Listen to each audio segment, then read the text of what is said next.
ఎందుకు కేసు గురించి మాట్లాడకూడదు? మీ సార్ అన్యాయం జరిగింది, ఎందుకు మాట్లాడకూడదు? మీ ఇంట్లో అన్యాయం జరిగితే మాట్లాడరా?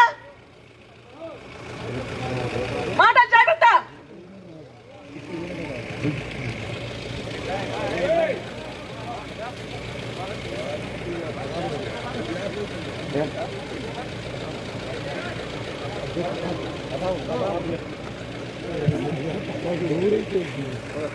అన్న అక్క, నేను మాట్లాడిన దాంట్లో ఏమైనా తప్పుందా?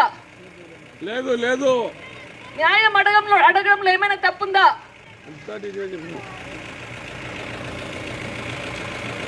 దయచేసి మళ్ళీ వేడుకుంటున్నాను, 5 సంవత్సరాలుగా పోరాడుతున్నా, దయచేసి మన వివేకం సార్కి న్యాయం జరిపించండి. మన వివేకం సార్కి న్యాయం జరిపించే బాధ్యత మీ అందరికీ ఉంది. మనందరి కోసం కష్టపడ్డాడు, జీవితాంతం ఇక్కడే ఉండి మనందరి కోసం కష్టపడ్డాడు.